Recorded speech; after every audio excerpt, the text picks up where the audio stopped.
I hope you can all hear me.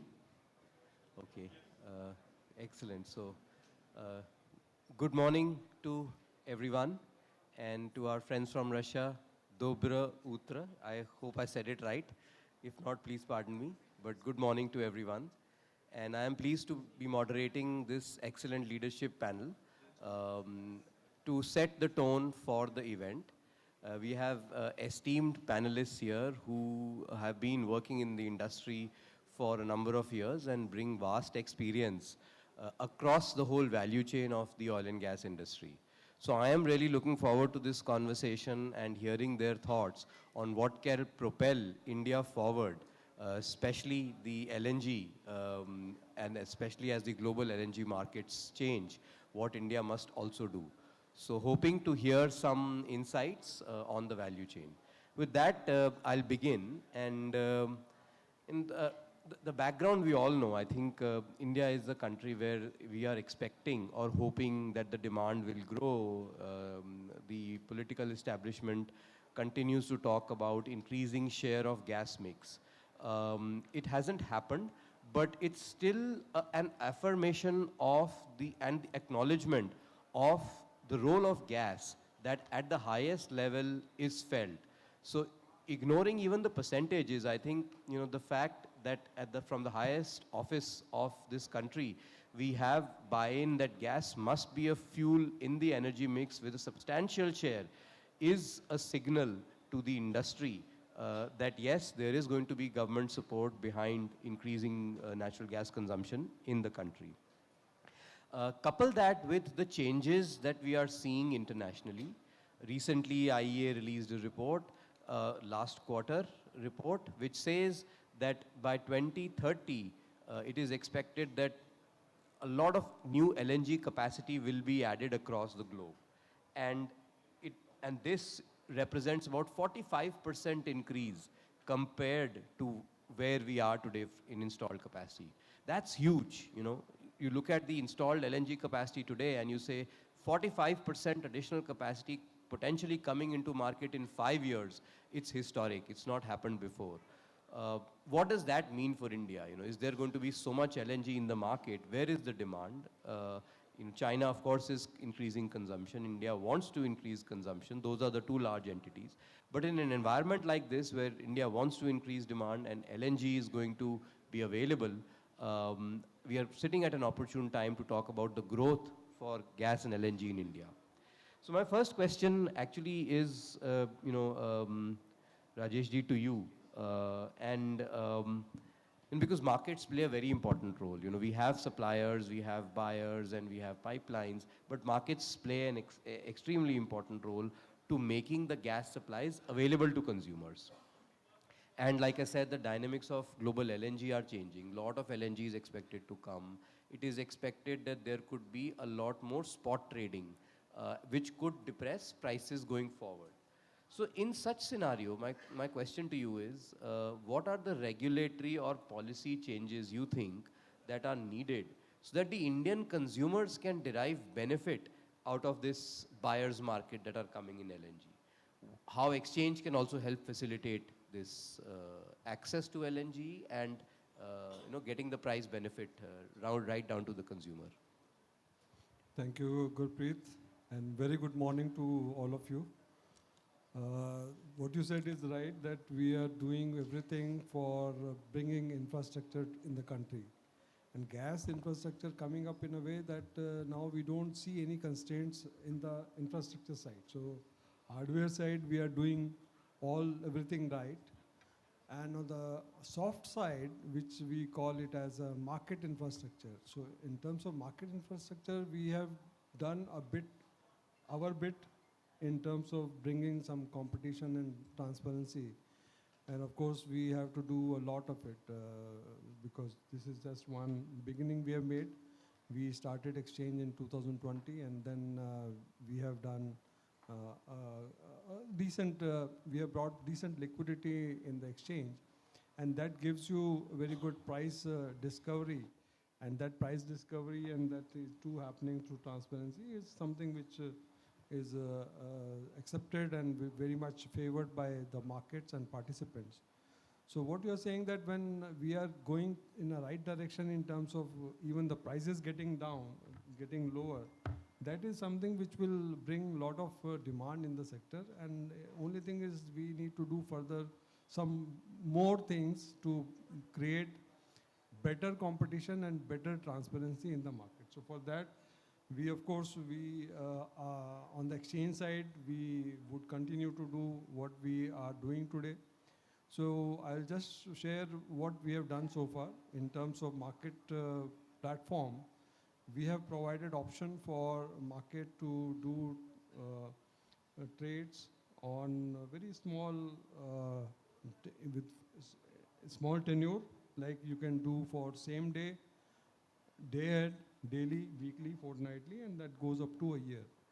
And then we also have provided some delivery points, designated delivery points across which you can do the trade. So wherever you are located in the grid, you can easily go to one of the delivery point, choose your contract and do the trade. So that brings a lot of flexibility. And then that makes your job, so ease of doing trade is also provided by the exchange. Now, what we see where we are finding issues in terms of better competition is, since our transmission tariff is linked to distance, so we have to create a physical delivery point. Now, when you create a physical delivery point, basically 22 delivery points today are there, and then you discover 22 prices. And the market demand and supply is also fragmented across these 22 delivery points. Though the Dahej is one of the major delivery points where almost 50% of trade happens. So that gives you a kind of a market maker kind of delivery point which sets the price for the whole market. But still the bids are fragmented across the market. So market liquidity is getting fragmented today. Now, what we expect to happen for making market much better, like what Europe has done, like if we can create a kind of virtual hub where you should be able to trade from anywhere in the country and everywhere, and all of a market participant can place one order in the one order book. Today we have 22 order books. So if we have one kind of order book, we discover one price, so all bids will be concentrated at one place. So liquidity will be much more, and then we will discover a good price.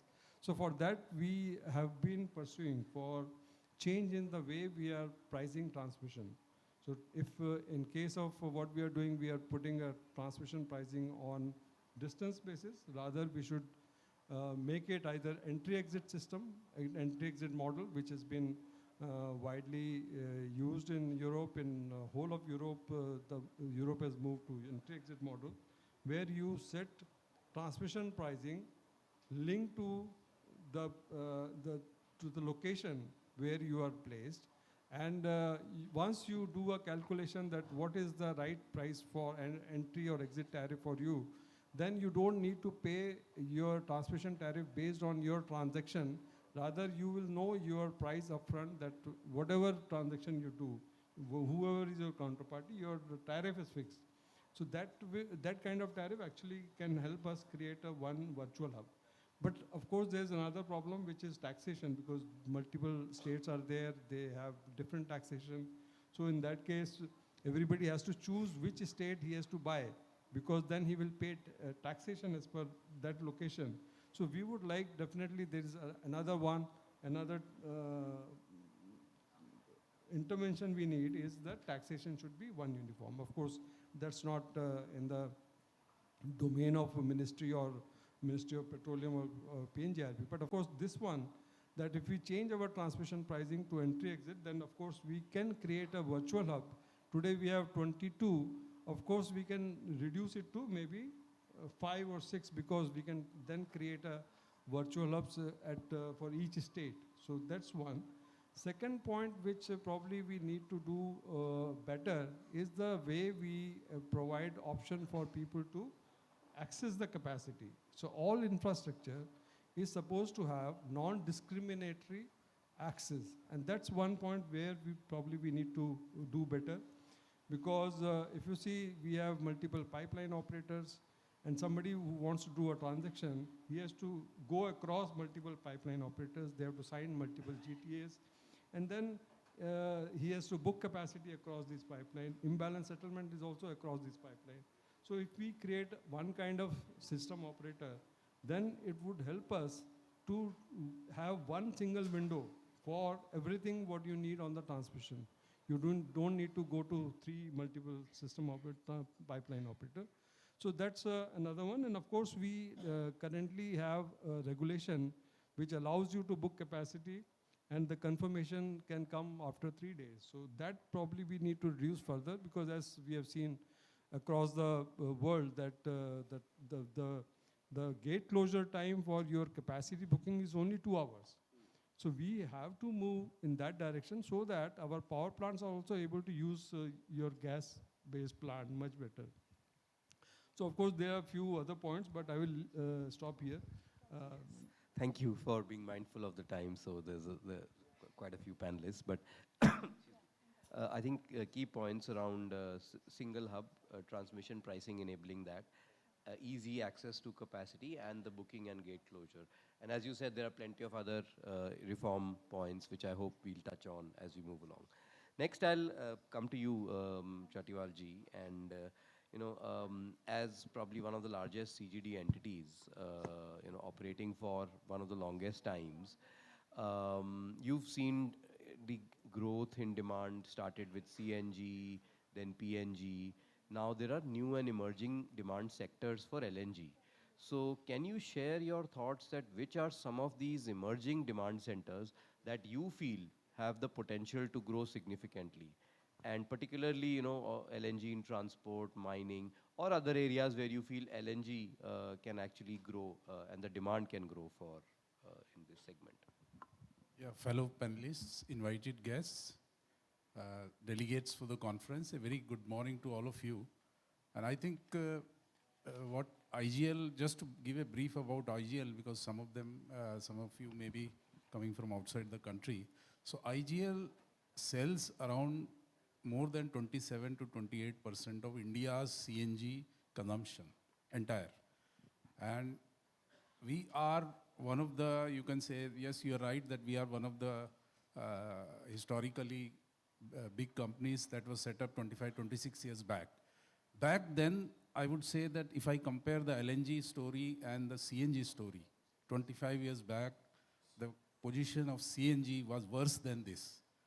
So LNG is at a much, much sweeter spot in the sense that we have worldwide many examples of success stories, be it China, Europe, US.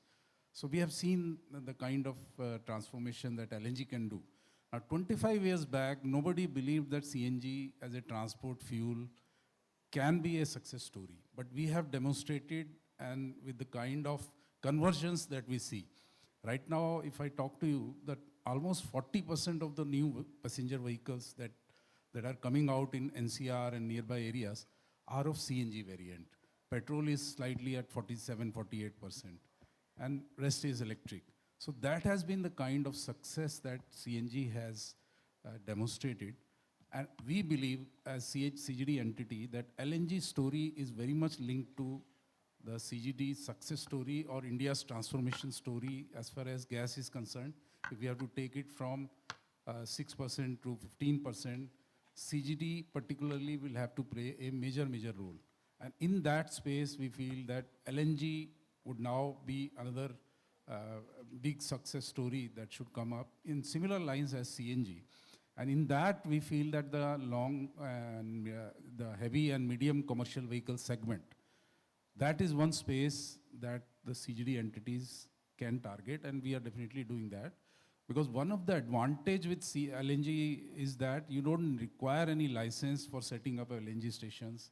You can set up anywhere in the country, unlike CNG, where you need an authorization to operate in a particular geography. So in LNG, that is the advantage, and especially for the big companies, they can take this advantage, and they have the knowledge of the retail transportation segment. That LNG, yes, it is, we believe that it is quite similar to CNG, that one is in the compressed form of natural gas, other is the liquefied form of natural gas. So that is one segment, and particularly in the new India, where you see large expressways, super expressways, where you enter at one location, say Delhi, and you exit at Mumbai. So 1,000-kilometer long expressway, and beautiful 8-lane, 10-lane highways. So with that, if you have an LNG infra over there, then we are looking at a story that could be much, much bigger, because even if we convert 10% of our medium and heavy commercial vehicle segment, right now we consume close to 105 billion liters annually, the diesel consumption. I'm only targeting here the diesel which is being used in medium and heavy commercial vehicle segment. So 10% of that would give us a gas volume of close to 11, 12 MMSCMD. And CNG is currently selling around 26, 27 MMSCMD. So we are looking at 30 to 40% of CNG consumption coming from LNG. So that is one. Second is that the mining and the mining sector also, because we have a lot of mines and they have huge equipments who consume diesel. And there is also a potential that in case we can create LNG infrastructure there. The problem is that those machines cannot come out to refill. They are big, big machines consuming huge amounts of liquid fuels, but they cannot come out of the mine. So we have to make arrangement to make the fuel available there, convert those vehicles. And I think GAIL has demonstrated at one or two locations that this is possible. So I believe that in the next, say, 5-6 years, PNGRB has put out a figure of 30 to 50,000 trucks, but we believe that in case we are able to demonstrate and put up infrastructure, we can exceed the target of even 50%, good to best scenario, 50,000 trucks, and close to 1 or 2 lakhs we can do. And for this, one suggestion that we have is that we need to have a more collaborative approach among the CGD entities, in the sense that right now the infrastructure is very, very limited. We have few stations here and there. But if we can collaborate and not, because right now the stations are very limited. So if we plan together that what is the highway, who is planning where, and we can have some body which can then collate the data across pan-India and then tell us which are the vacant spots where the need is there. Because when we talk to OEMs, everybody says that they are looking for these stations so that they bring out trucks. The demand is there. And we keep on hearing the story of chicken and egg, but I don't believe that.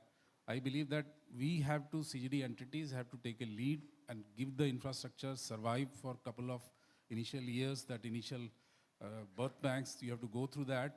And then I think we will see the success in the, Right. similar to the CNG story in LNG also. Right. Thank you. Thank you for those comments. And I think clearly you're saying LNG on highways makes a lot of sense. LNG in mining makes sense. Perhaps LNG fuel vehicles on ports will also make sense. But very clear message that infra is important and collaborative approaches are needed to develop this infrastructure. Thank you. Ashok Kumar ji, I'll come to you next. And representing the largest oil and gas company in the country, operating across India, producing gas starting from early years. What are your thoughts around the domestic gas in India? And it's all often said that countries which have a high share of gas have relied a lot on domestic production. Now, India has, of course, limited reserves, but we would be very happy to hear your thoughts that how do you see domestic gas availability over the next maybe 5, 7, 10 years in the future?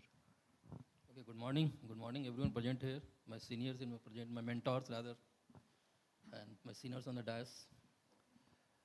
See, just it reminds me once I'm here in the LNG conference, it reminds me sometimes back, say 8, 9 years back, I was one of the person who has been deputed by the government of India to visit the remotest part of the country, the hinterland, under this Prime Minister Ujjwala Yojana. And I went to one of the remotest village in Gwalior somewhere. The kind of warmth, the kind of reception which myself and my team had received, it was showing something big is coming. In the eyes of those poor fellows who used to run their domestic kitchens on the firewoods and all, suddenly they realize something big is coming. So I can see the sparkle in their eyes and the expectations from this government. Thankfully, over these years, the Prime Minister Ujjwala Yojana has done a great job, so great success. The similar kind of thing is happening now. When our Honorable Prime Minister has said, Har Ghar Jal Gas Yojana, they want the city gas in every domestic household. Now I can correlate what kind of thing that people in those hinterlands are expecting. So yes, the task is very tough. It's a challenging. Everything is in place. As sir told, there is a consumers. Why I have narrated this story? So there is enough consumers available in the country. And thankfully, PNGRB has done a good job. That they have, I think, 300 plus geographical areas they have gone for the city gas and all. Infrastructures are being laid out. I will not comment on the progress and all that, but the things are being done. So consumer is there, infrastructures are being put in place, and third, there is a supplier side. Whether it is domestic, as a operator, ONGC, Oil India, or whether it is coming from the LNG. So everything is in place. What it requires is the full collaboration from this side up to that end. And because the sector which we are talking of, all these discussions are happening once we are talking of it's going from 6% to 15%, rather we are now 7%, close to 7%. It all depends how we are making these gas available at a price to those customers, the end customers. And to me, it's the primarily city gas distributors and the CNG stations. India still have a long way to go, at least a decade to go on the EV front, so CNG has a great role to play. Coupled with CNG and PNG, so the price is one part that is coming in a way from making it on a scale to achieve those scale, the numbers. Coming to the domestic production, see, I should be very candid. ONGC doesn't have major finds, so whatever it is producing from its matured field. And the fields are mostly 30 years, 35 years old, but rather it is lived its useful life. The majority of the gas which is coming from the basin field, it has outlived its life. Rather a success story, still it is giving you the gas. But then the gas which we are producing, in the absence of the new find not coming, we have to producing gas from our matured fields, that requires a huge investment to keep it producing. The incremental volume, whatever we are going to get, that has a cost. That has a cost because of it requires a huge technology interventions. It requires a different thought process, different concepts to move ahead. So I would like to give a word of caution. The domestic production which we are now, suppose it's 100 or 98 is the India's 98 MMSCMD is the domestic production. 50% is close coming from this side, domestic, and rest is LNG. Next 5 years, I am seeing it to go down by at least 20%. So domestic production will go down. And once the domestic production will go down, it's very important and imperative for the industry to find what will be the price of the city gas or the CNG. And this volume going further, if you take another 5 years span, this is going down further. So current production, whatever we are having the 50% domestic production, and whatever the efforts the country is making other players, it will go up only significantly, not in that proportion the way the demand is increasing. So more and more, the city gas part or CNG part is going to be augmented through the LNG. And there comes the price. What will be the price? The price has to be discovered. So, not from the policy point of view, as the government is doing its bit, you might be aware that the allocation of the domestic gas, that which are producing, that is what you call the cheap gas. The gas which are available around $7, $6.75 per MMBTU. Government is also doing its bit. They are reallocating it, and most of it is going to where it is required most. The city gas is almost 50% plus, 55% plus it is going to the city gas. Rather, first is to the fertilizer, then power, then city gas, then industry.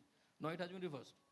So government is also doing its bits. They are trying to reach supply this cheaper gas where it was required most. But going forward, what I would expect, some sort of sensitization from the front-end people, those who are having the geographical areas under their command, the CGD operators, to sensitize those people. You see, going forward, this gas is not going to come so cheap. The era of 6.75 of $7 gas, though it is serving purpose as of now, it's not going to remain so. So what it will be, definitely we should try to find out it should be less than LNG. But what will be that range from 7 to 12, where it should be there, that price discovery has to be there. That is the part one of the story. Part two of the story is so far, we have seen, the city gas is basically what we have seen the vertical growth story. We have seen it in Mumbai, in Delhi, a big apartment, 300 people, one line going there. Horizontal spread, city gas distribution in a horizontal setup. How it's going to become viable? This is one such thing that industry needs to discover. That I mean, the entire the spectrum of people sitting over needs to discover how this city gas under this horizontal setup can be made viable. And the third part, and the very important, having said so, domestic production going down, that doesn't mean we do not have the gas. We still have huge reserves of gas available, even oil also. For a field like Mumbai High, we have only recovery factor 28-29%. We can go another 15%, 20% up. But to produce that gas, even the associated gas that comes from the crude oil, we require huge investments. And for that, we require a commensurate price. If the price will be coming, we will keep exploring, we will keep producing the incremental oil and gas volume, and we will keep justifying the presence of, domestic gas to be here. Because still, LNG is fine, but the kind of uncertainty in which the world is there, the geopolitics and all, it makes sense to augment domestic production as much as possible. That's my small take. Thank you. Thank you. I think excellent points and very clearly articulated that domestic volumes we are expecting in the short term to go down, and so certainly CGD has to find alternative sources. Also, a great point around the price, which was also made by Dr. Montek Singh in the morning, that if we can give a certain price to LNG, why can't we give the same price to our domestic producers? Because as you said, a lot of investment is needed in these fields and newer areas to produce more gas. So I think thank you for those opening points. Next, I'll come to you, Sandeep ji, and you've heard what Mr.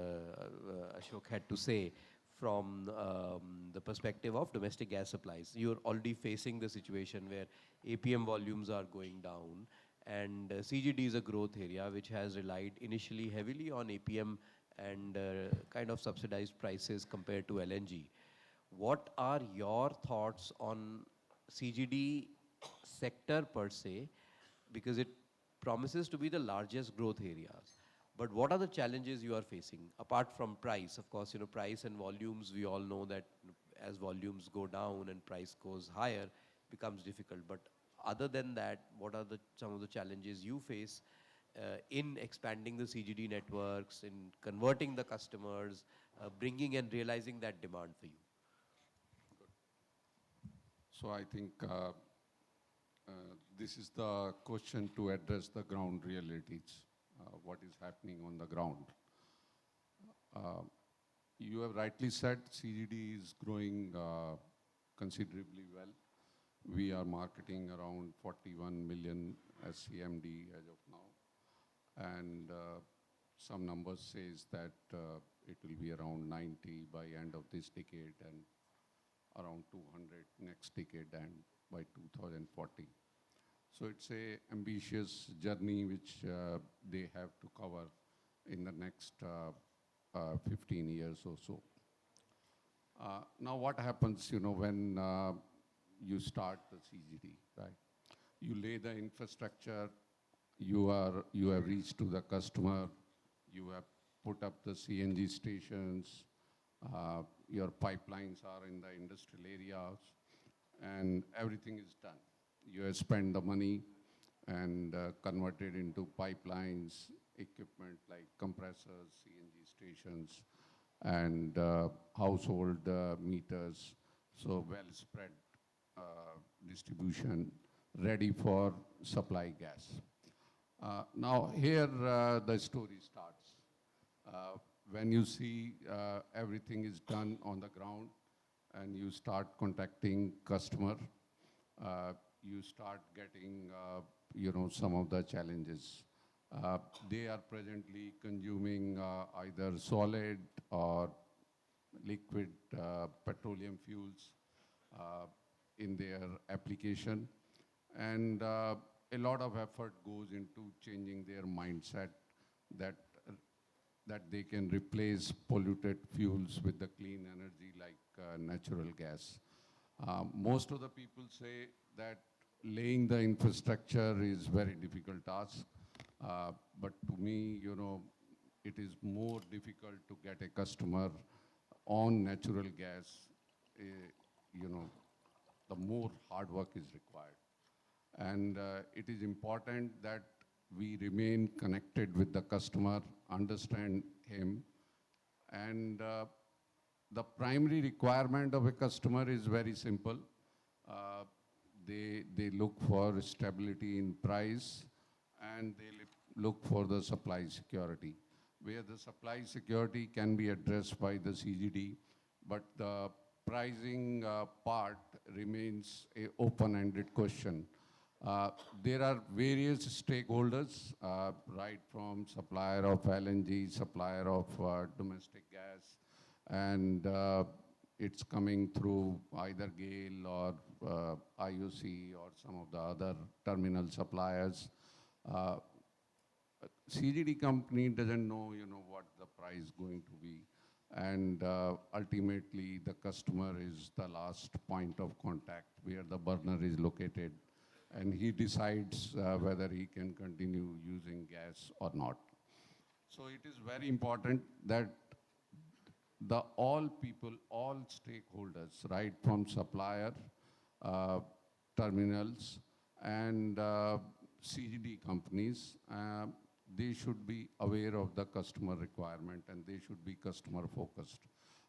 As of now, what we see on the ground in reality, everybody is aligned to the geopolitical changes. As the geopolitical changes happens left, right, price goes left, right, and customer doesn't understand much. He's in urban area, he's in rural area, or he's semi-urban areas. And he questions, you know, at the time of connectivity, you told me this price, at the time of supply, this is the price, and, you know, the whole argument starts at the ground level. And the message, the success story which you want to create on the ground is not that good a success story which is spreads in an industrial area. So that becomes the challenge. The best thing for a marketing company is to create success stories on the ground. More and more ambassadors, more and more success stories who tells good about natural gas, their availability, application, price advantage, competitive advantage. And if we are not able to translate any of our action into these benefits, you know, our chain breaks at the customer end. And we don't see that expansion of market happening on the ground. To me, if you really see, as of now, we talk a lot about underutilization of terminal capacities, underutilization of transmission pipeline capacities, but the time has come when you have to talk about the underutilization of CGD infrastructure. A lot of CNG stations are working below 200 kg per day sale of CNG, 300 kg, 400 kg, which doesn't you know, support economic investment. Similarly, industrial area, you have invested to connect 50 industries, and you will be surprised to see there are industries 2, 3, or single digit, they are taking gas. Rest of the industries will have a different kind of fuel profile. And it's not a fuel profile, it's again a pricing profile, right? You get a different pricing profile for LPG, for furnace oil, for briquettes, for even the solid fuels. And everybody is using that, and there is no consistency on the you know, policy side, you know, at the ground level. So when we talk a lot about, we will have a energy mix going from 7% to 15% by 2030 now. 2030 is no more valid. And still, if we get this in another decade, I think that will be a good achievement. And for that, it is essential that all stakeholders, including the suppliers, they should be customer focused. They should understand the affordability of the customer, affordability of the market, whether the gas can be consumed at the such and such price or not, or what actions they need to take in their supply chain, whether it is whether terminal owner or a CGD company or the supplier or taxation side, government, how we can simplify the whole supply chain, make this natural gas affordable to the customers. And another important point, when you see, when you go to the market, suddenly you have your petroleum brothers, marketing furnace oil and other liquid fuels. And those are linked like cost plus basis, and the prices are very, very reasonable sometime. And they are not taking their pricing points with reference to natural gas. If they start discounting from natural gas, that will be a better thing for the natural gas to grow, rather than marketing those fuels on a cost plus basis. But there has to be some marketing discipline on the ground in any sector. Otherwise, we will be start talking about, underutilization of CGD capacity. You will have very soon, some seminar or workshop happening, on the what to do for the utilization of CGD infrastructure. If we don't take the steps in the supply chain right now. Thank you. Thank you. Thank you. No, thank you for those comments. I think comments around stability in price and supply security and creating success stories on ground so that customers can share and replicate that. I'll come to you next, Anuj. And my question to you is more around the LNG world, and it's changing and supplies are coming in. India, as you've heard and you know very well, is a price-sensitive market and will remain a price-sensitive market. But with this changing world of LNG, where a lot of additional supply is expected to come, how do you expect the LNG contracting terms to change in these next 3 to 5 years? Will they be more favorable to buyers on pricing, on duration, and various other flexibilities? What's your expectation?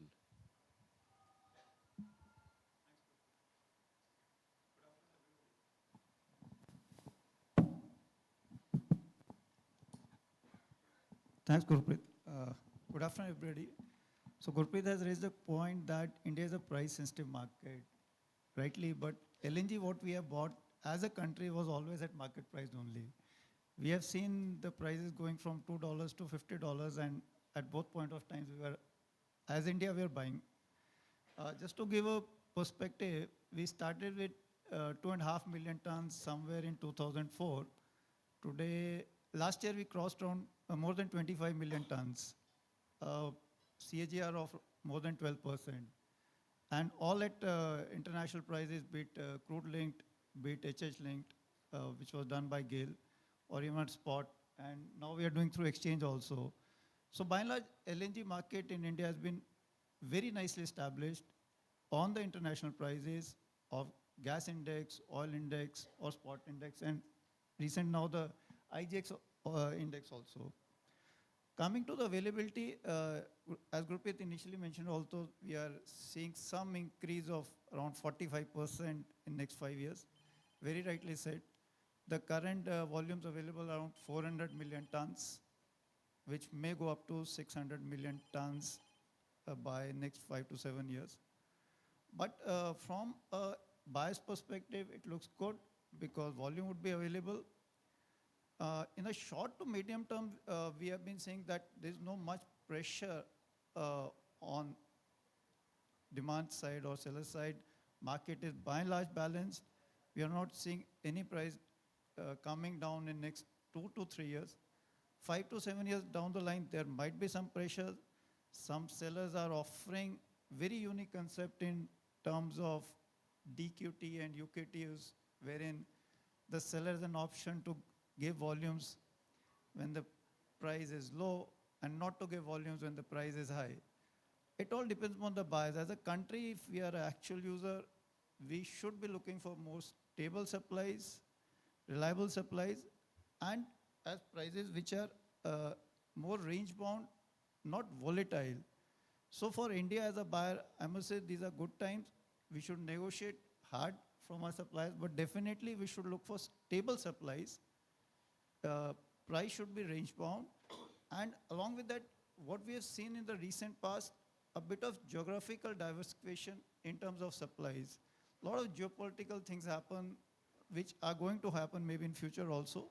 So as GAIL, we ensure that we have diverse supplies so that if anything goes wrong, or at least supplies are available to the country. Thank you.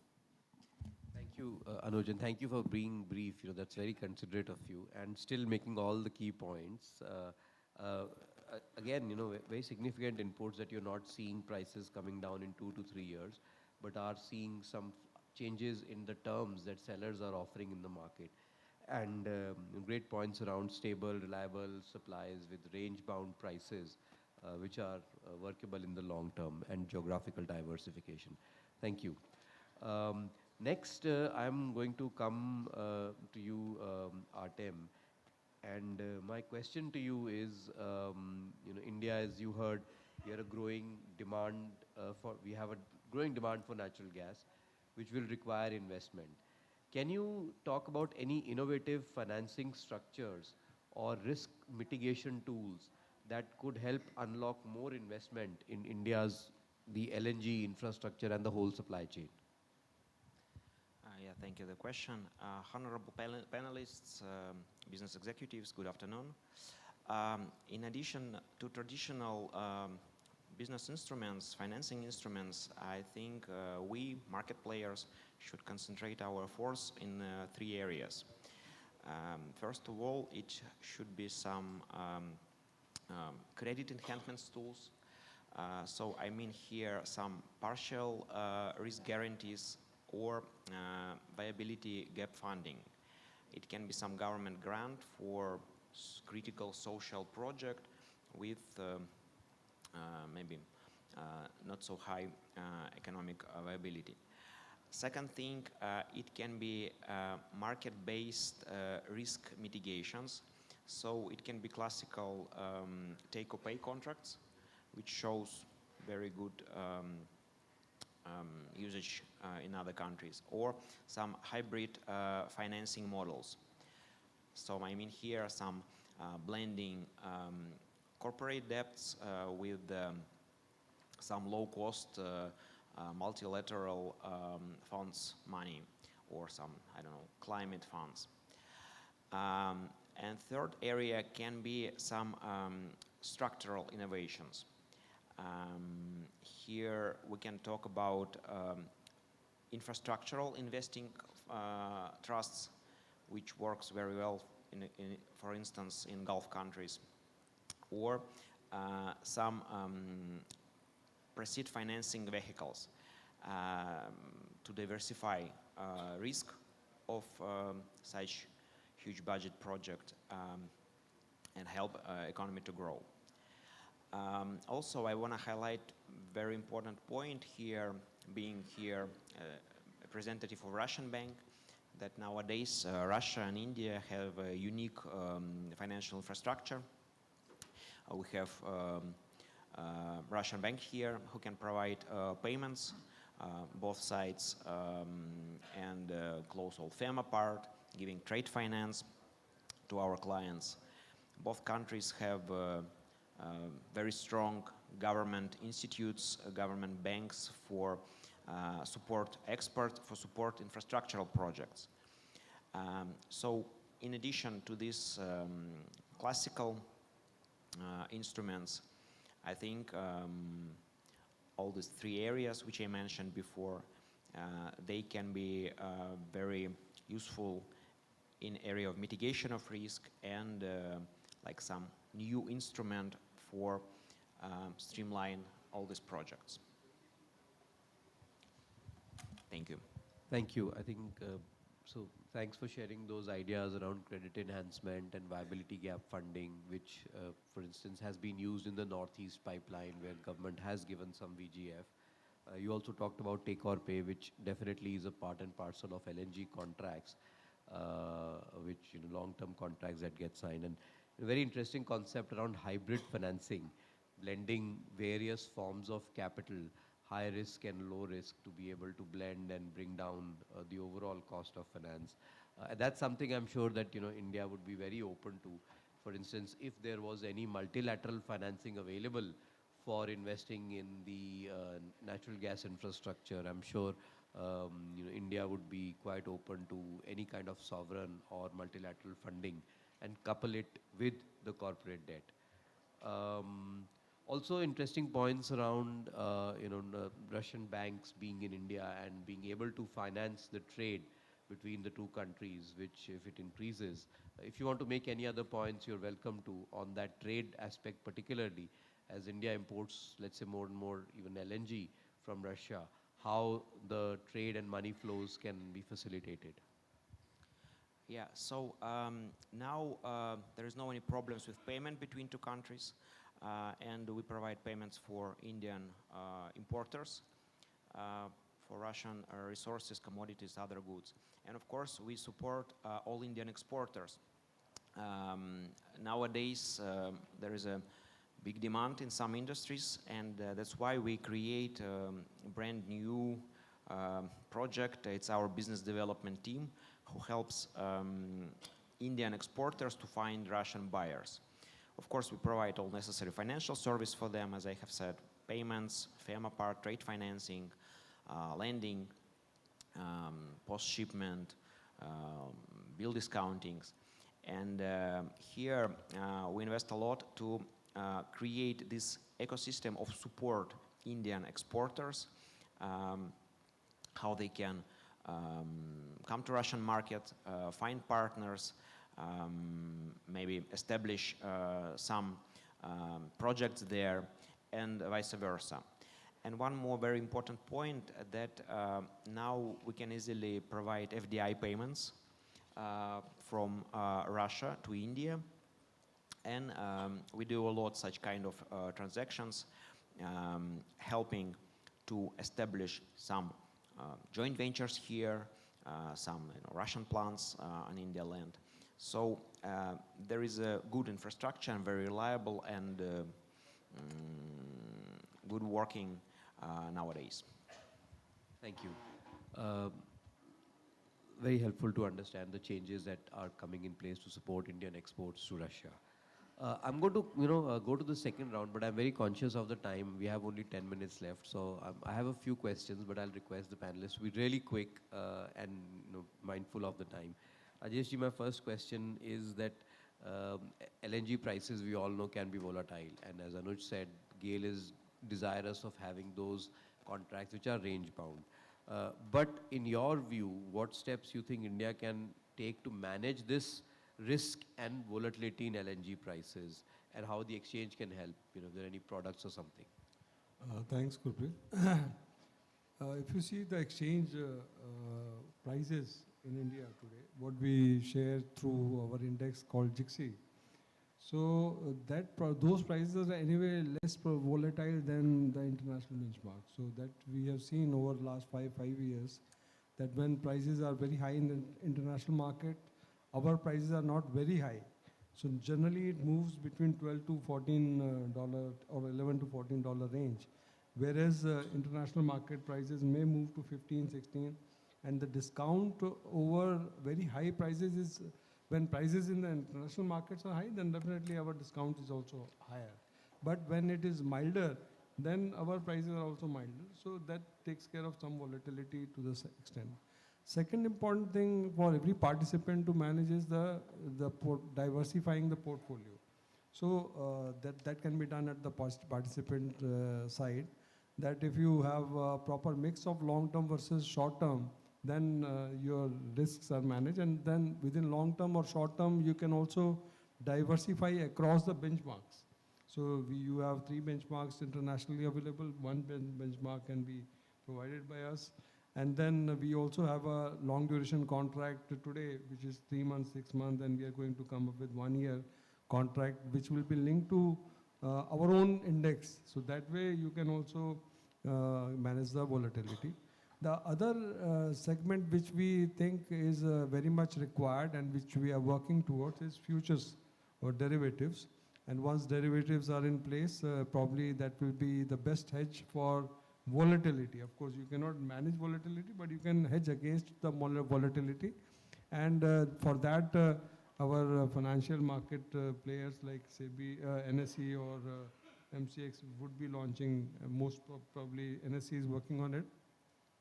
So maybe by the year end, financial year end, we should have some gas futures launched on the exchange, which will be linked to our own index, like GIXI, which is getting discovered in India. So that will be really good hedge because you will pay a price, which you will get a price or pay a price which is linked to Indian demand and supply dynamics, and at the same time you are taking care of your volatility. Right, thank you. Great points, and we hope that the futures come soon. Electricity futures have been launched. We hope gas futures also come soon. And I hope they start coming in rupees per MMBTU futures as well. It is in rupees per MMBTU. So, thank you. Coming to you, Chatiwalji, and sorry, I'll just give you a couple of minutes, but what are your view on the growth of gas demand from the industrial and commercial sector, the MSME sector, which consumes a lot of solid and liquid fuel, how that can move to gas? I think a lot has been said by Trehanji, that what are the constraints. He highlighted only those points, that due to those factors, the price volatility, because unless the customer gets a competitive price, for him, the environmental consideration are there, but they take a backseat. It has to be a bigger, country level goal or big companies goal, that they can keep that into the forefront. For the end consumer, I think the economics has to be there. But I believe that one of the statement that Ashok Kumarji made, that the CGD story is a vertical story, I don't agree with that completely, in the sense that we have demonstrated in Delhi that how the domestic PNG can be successful and can be profitable by going into the villages also. Now Delhi, it has a mix of both 300 odd villages plus the high rise. Some section is high rise, but not very high rise, medium rise you can say. So we have demonstrated that we are laying PNG network across those villages. So even in horizontal it is possible. Only thing is that you need to have the infrastructure in place. The moment you have the entire infrastructure in place, you can connect even the horizontal houses and they will be profitable. Because if my cost of, and the same is applicable to the industrial and commercial consumer also, that right now we have a mandate of CAQM that 300 kilometer radius, all the 250 industrial zones, they are mandated to be connected to gas. So IGL has got 50% of that. That's why I'm telling that 125 our share was there. We have connected all. So once the infrastructure is there, then the cost of delivering the gas, the supply security and everything can be ensured. And that can, I think, bring down the cost and make it competitive vis-a-vis the alternate fuel.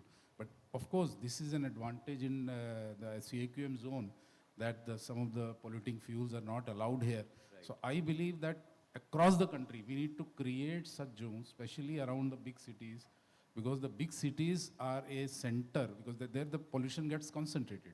So we need to create zones around big cities, like the one we have around Delhi, 300 kilometer radius. Few fuels are not allowed for specific times or something like that. Some deterrent is there.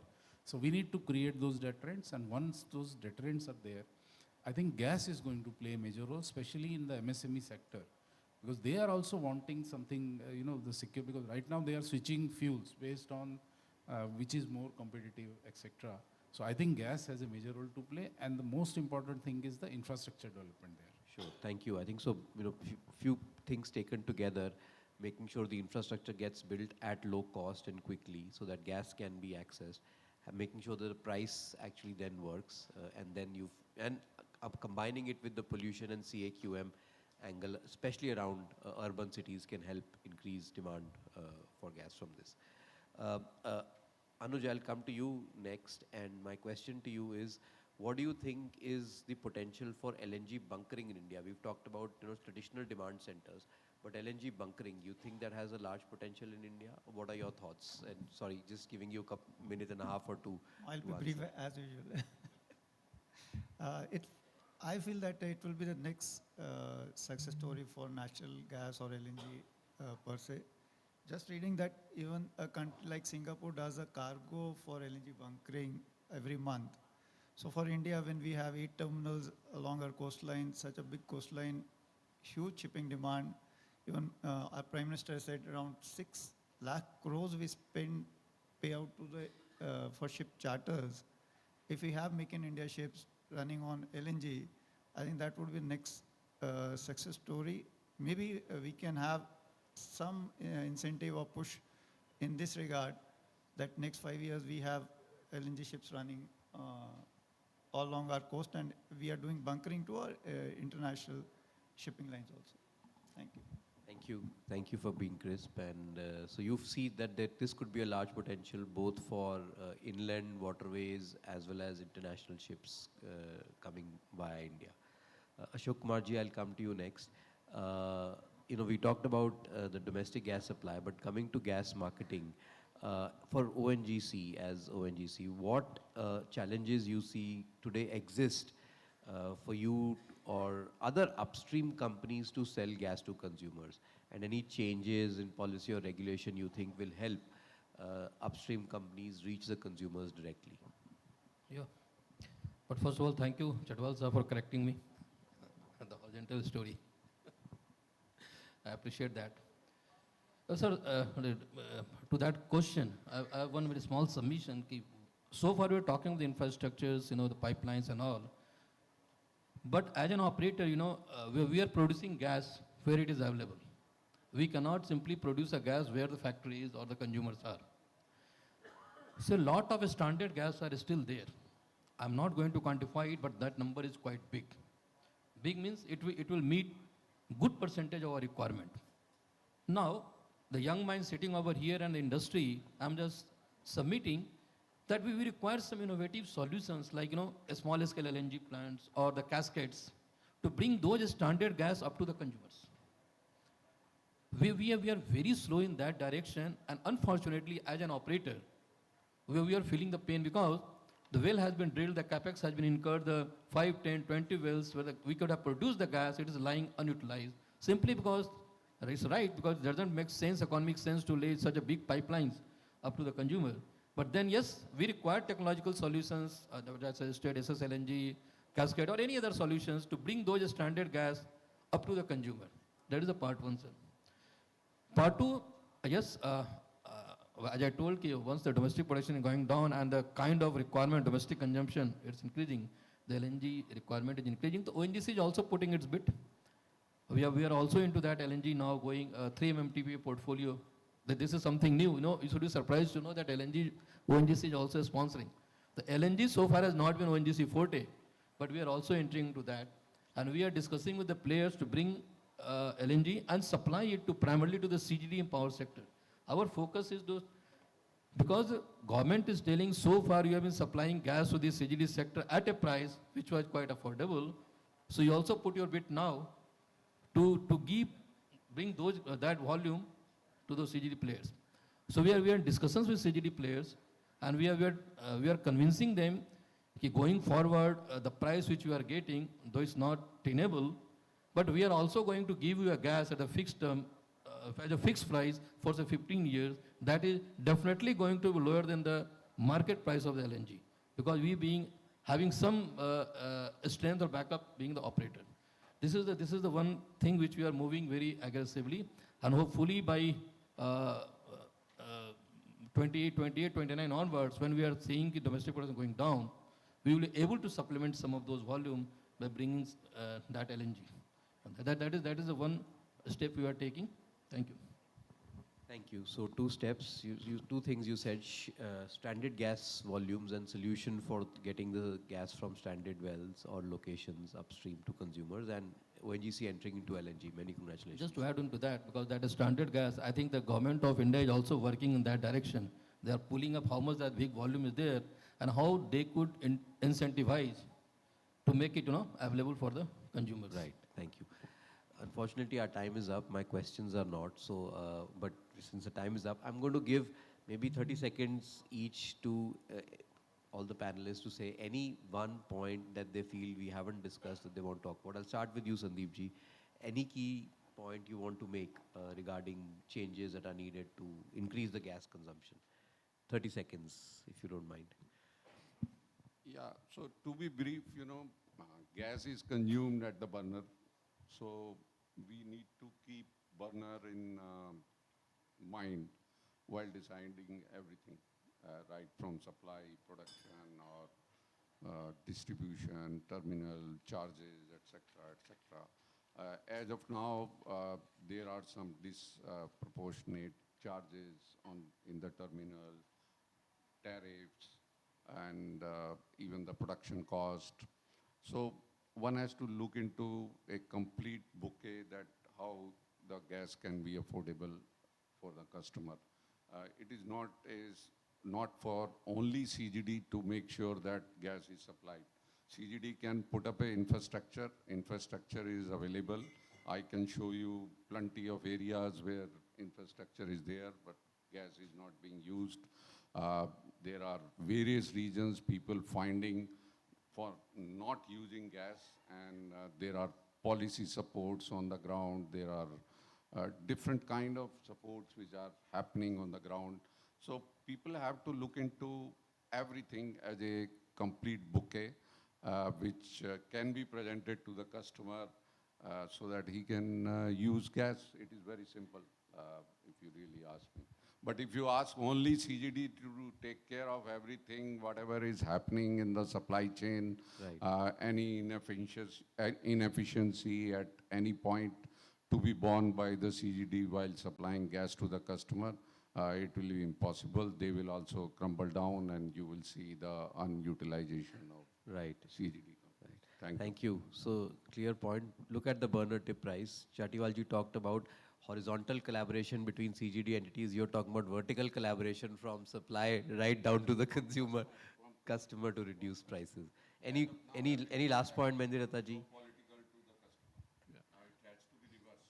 Any last point, 30 Just seconds? one, because you gave option of one. So Yes. I'll tell you that on the market side, what we need to do further is, today you see if out of all supply and out of all demand, only 60% is eligible to come to the spot market, because supply side, you have APM, you have market freedom gas, but that market freedom is also not having full freedom. So that part is not coming to the market largely, and we have only 10% allowed to be sold through exchange for the HPST gas. Second, on the demand side also, if you see, fertilizer plants are not allowed to participate on the exchange, and they do not contribute to the demand and supply, so they do not contribute to the price discovery. So our point is that we should create a market where full supply and full demand should be eligible. Maybe if there is some support required to some customer, then we should have separate direct transfer kind of facility where we should be able to contribute. But let things happen on the market side so that people know what is the real price of gas, and then government comes in, and when they want to support someone, some sector, Sure. then they should do Sure. So get more buyers and sellers on exchange.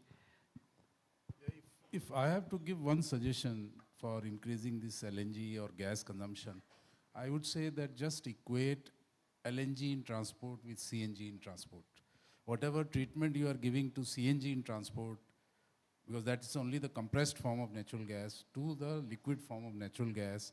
So just do this single step. It may seem like that what I am talking, but when you do that, what you can do is you get 1/3 of APM allocation. So whichever entity is making CNG consumption, they just add the LNG and do the treatment whatever is given to the CNG. That's all. LNG equal to CNG.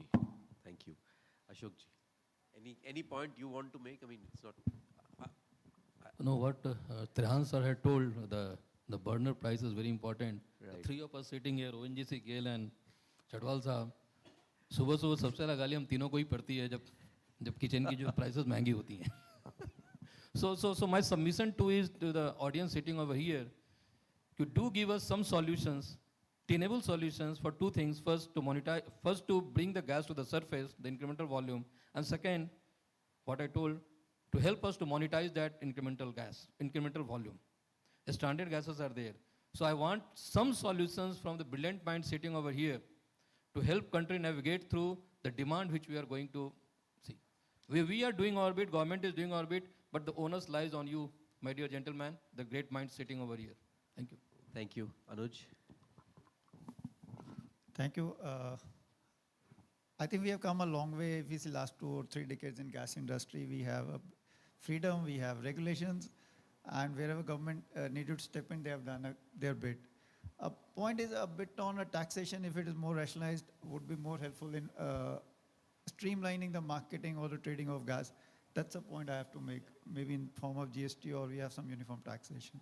Thank you. Thank you. I think you said something that the entire industry has been wanting to say, but they're tired of saying it again and again, year after year. But thank you for reminding us. Artem, any last point that you'd like to make? Yeah, closing this speaker part, this round table, I just want to say that such a platform, it's a unique opportunity for all of us, industrial leaders, international partners, banks, government bodies, to create some fresh ideas, some fresh instruments, how we can develop this market, how we can together support infrastructural projects. And being here, it's a great honor, so thank you for organizers. Thank you for great moderation. Great. Thank you, everyone. Thank you, panelists, for spending time sharing your thoughts and insights as well on the many questions. Some remain unanswered, because I haven't asked, and I'm sure the audience has a lot of questions. So feel free to please reach out to them during tea or elsewhere and ask questions.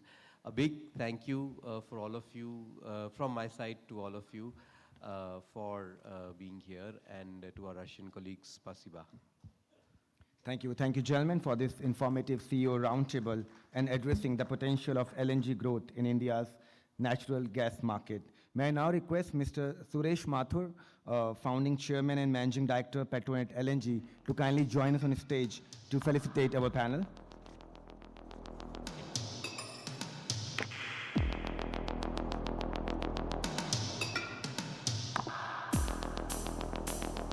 May I request Mr. Rajesh Medireta to please come forward for the felicitation. May we have a round of applause, everyone? May I now request Mr. Kamal Kishore Chatiwal to please come forward.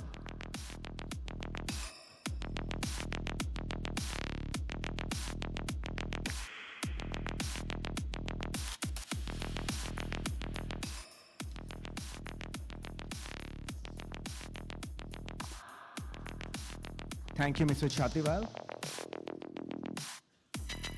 May I now request Mr. Anuj Agarwal to please come forward.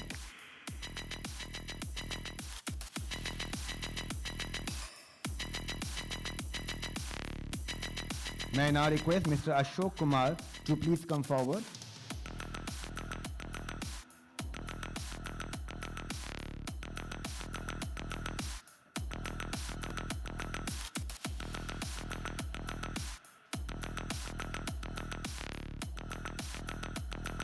May I now request Mr. Sandeep Trehan to please come forward for the felicitation.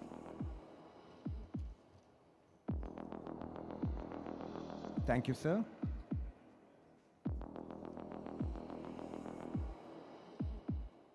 May I now request Mr. Artem Botulov to please come forward.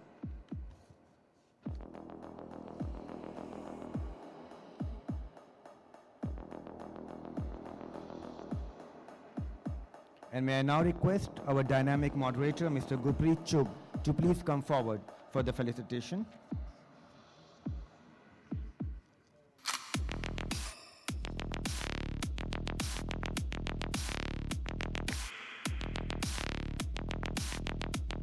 Thank you, sir. May I request all our guests to please come together for a photo opportunity.